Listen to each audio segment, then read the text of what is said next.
Coachingu koolitus aitas mind väga palju, mõistmaks paremini oma meeskonnaliikmeid, mõistmaks nende soove, nende ootusi, nende vajadusi ja vast eelkõige kõige olulisem on kuulama õppimine ja mitte ainult kuulata seda, mida sinu meeskonnaliikmed räägivad, vaid ka seda, mida nad rääkimata jätavad ja õppida esitama siis neid õigeid küsimusi, et saada kätte need vastused, kus peitub tegelikult tõde.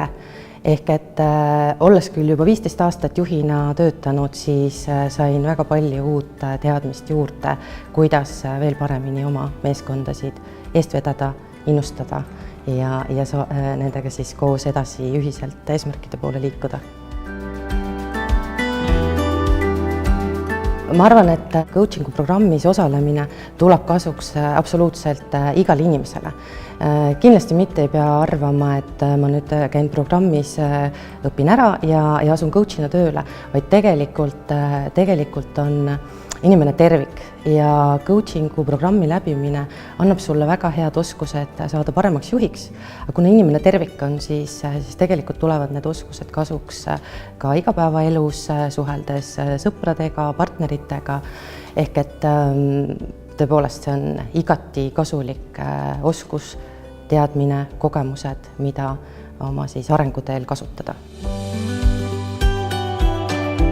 Mina ise olen saanud coachi poolset tuge ja abi viimasel paaril aastal, ehk et asudes siis tippjuhi rolli, oli tohutult palju erinevaid kahtlusi, kõhklusi, hirme, kas ma oskan, kas ma saan hakkama.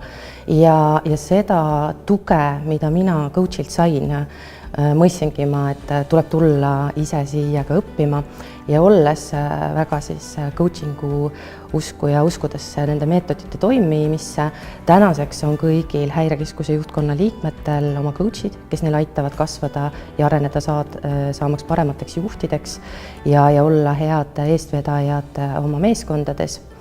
Ja tänasel päeval sellest tagasisidest, mis me oleme saanud oma partneritelt ja klientidelt, kui kiiresti on Häirekeskus muutunud organisatsioonina avatuks ja positiivseks ja just kliendile suunatud teenuseid pakkuvaks, siis võin öelda, et igale avaliku sektori juhile tuleks kasuks coachingu meetodite kasutamine ja oma meeskondade arendamiseks ja edasiviimiseks.